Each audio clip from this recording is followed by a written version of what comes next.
What did you do to prepare for the cultural differences of a life in France? This was a question that somebody asked me on a recent podcast episode. In this episode, I am going to share with you what my response was and my thoughts on preparing for the cultural differences in your new country. Now, if you've already subscribed to my channel, thank you. If you have not yet, please consider doing and clicking the notification bell. My name is Patricia Brooks, and 4.5 years ago, I moved from Richmond, Virginia in the United States to the south of France. And it's been an incredible experience with ups and downs and a lot of personal growth, in no small part to the challenges of the cultural differences. And as I said in this video, I'm going to share what preparation I made, and I'm going to do that through the lens of this book that I read called The Bonjour Effect that talks about cultural differences between North American culture and French culture. It's written by Julie Barlow and Jean-Benoit Nadeau, who are Canadians who spent a few years living in Paris. And so the experience is, from through their eyes, living in Paris, but also they are journalists and sociologists, so they have done quite a bit of research. So there we go. So I'm going to start off by answering the question, what did you do to prepare for the cultural differences of life in France? And my response was, I didn't do anything. But that's not completely true because I did practice and learn French before I came. So I think that counts.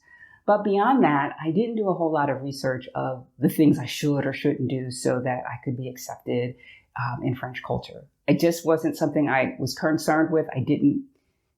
I minimized how much cultural differences might impact me. But also, as I age, I am getting more and more comfortable in my skin.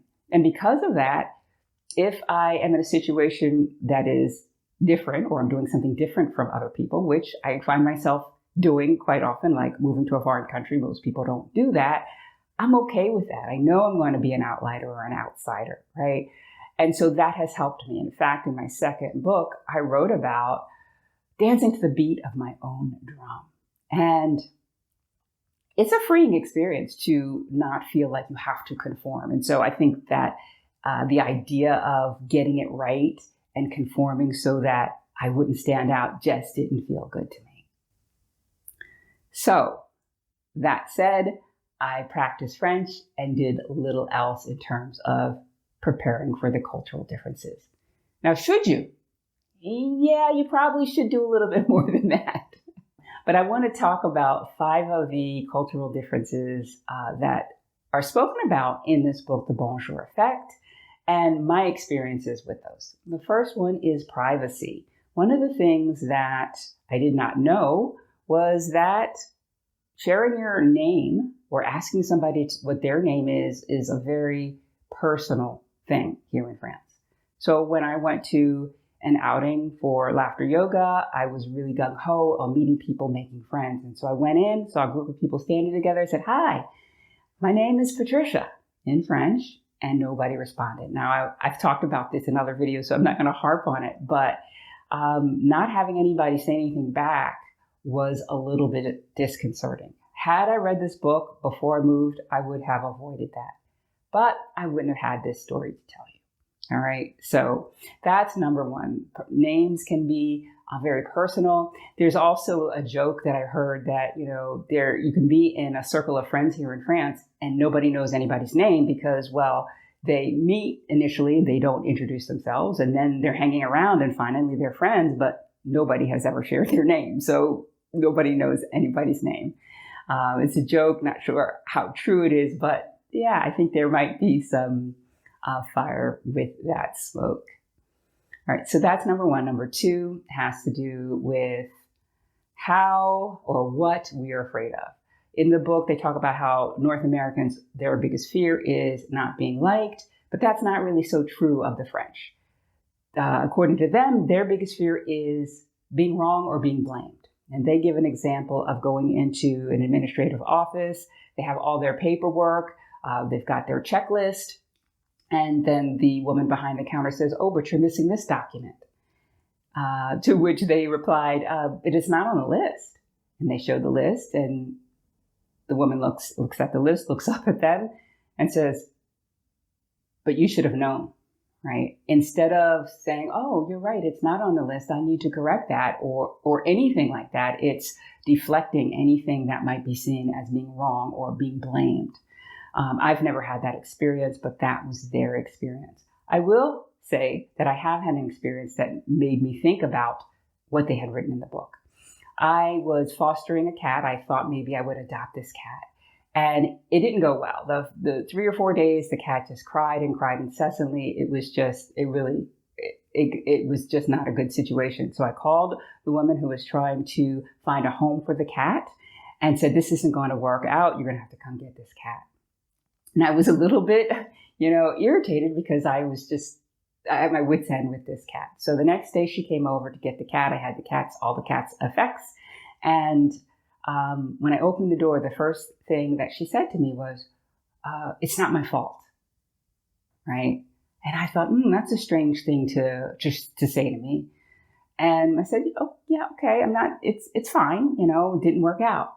"Yeah, but it's not my fault," she insisted. And I was like, that's a strange response. Well, about a month or 2 months later, I'm reading this book and I'm like, it's that. And so I think there may be some truth to this.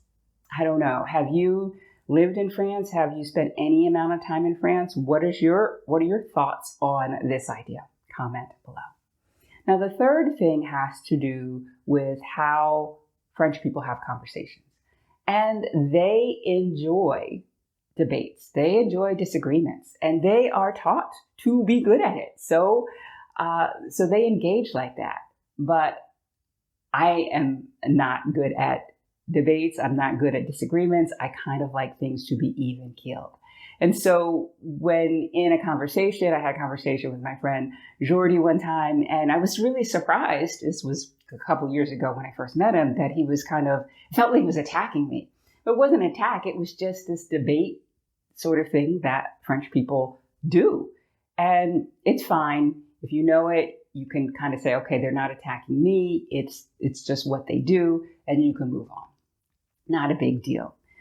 Number 4, along with that conversation debate, is also being knowledgeable about things, being knowledgeable about geography and history, all of that. So I know sometimes I will share something that I know is a fact to somebody who's French.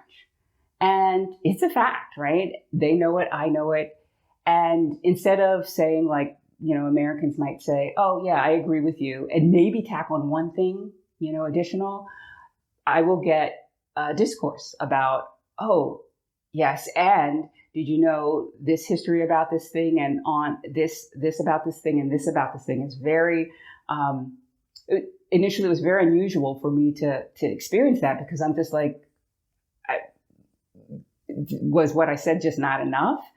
And now I understand, having read this book, that that's just the way they engage.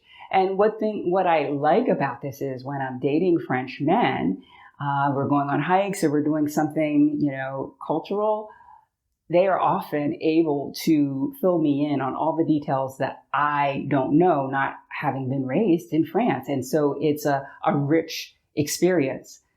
So there's the good side and the side that can feel a little bit odd or strange. Finally, the Bonjour Effect, the title of their book. I think this is really important to know if you're going to come to France to visit or live here. Bonjour is the magic word. In the United States, if you're walking down the street and you're lost, it's okay to say, "Excuse me, can you tell me how to get to Sesame Street," right? And you'll get a response, you'll get directions, and you'll go about your business, and they'll go about your business. Here in France, if you don't say bonjour first, the response that you get might be different. They might give you the information you're asking for. They might give it to you and not be so warm about it, or maybe even a little bit rude, or they just might just not give it to you at all. And that's because they see you as being rude, not having said bonjour first. And I think sometimes this can be why some people think that French people aren't friendly, because maybe they had an interaction like this and they just thought, I just asked this question. They didn't even help me, or they helped me, but they were just indignant about it. So saying bonjour before anything, even if you say excuse me, that's not it. It's bonjour. And I think maybe even saying excuse me might, be an odd thing for them to hear, because if you go back to and believe the idea that, oh, I don't want to be blamed for doing something wrong, saying excuse me is almost like copping to having done something wrong, right? So say bonjour. Now, while I did not do a lot of preparation for the cultural differences, what should you do? I am going to say that I have this on as an item for the 14 things you need to do while you're waiting to move abroad. I think it's an important thing to do because it will help you in your assimilation. The thing that I caution about is to do this in excess, to do this to try to avoid any and all situations where you might be embarrassed or make a faux pas or just feel uncomfortable. You're moving abroad. You're going to have these moments. And to try to predict or avoid them by being so super prepared about the culture kind of will get in the way. It can hamper how you experience your new life. And as I said, this book is full of interesting things. I'm glad I read it. I'm glad I didn't read it before I moved abroad, because it may have colored how I saw the French even before I gave them a chance based on my own eyes and ears, right? And it can, if some of these things rub you the wrong way, it might even say, oh, well, why would I even move there? Now, one of the things you can do is to read newspapers about the country you're going to. And there is lots of news about that country written in English. So you can kind of get a sense of what's important, what's going on, how they see things that way. I think that's a great way. But again, I didn't do that. I didn't do any Facebook groups. I didn't even do YouTube videos because I don't know what I was doing. I was dancing to the beat of my own drum. But I do think it's important. The second thing I think is important, and which has served me well, is to become more resilient, to allow things to roll off my back, to be able to make a mistake and to go with the flow, right? And not kick myself. I think that is huge, and being adaptable, because it's going to be different. And I think those two things, if you can work on those, work on that mindset around those things, that will take you a long way. And as you're living in your new country, you're going to figure out what those cultural norms are.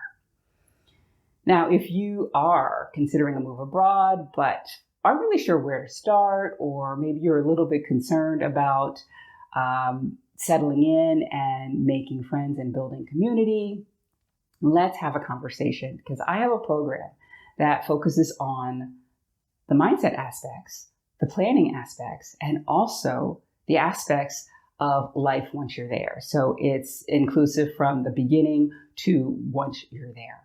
And if that sounds like something that might be interesting for you, let's have that conversation. I'm going to put a link to my calendar in the description where you can find time for us to talk about where you are, where you want to be, what things might be holding you back, and if working with me could help you get there with more ease. I want to thank you so much for taking the time today to watch this video. Be sure to give it a thumbs up and comment if you found this video helpful or insightful. And until next time, bye for now.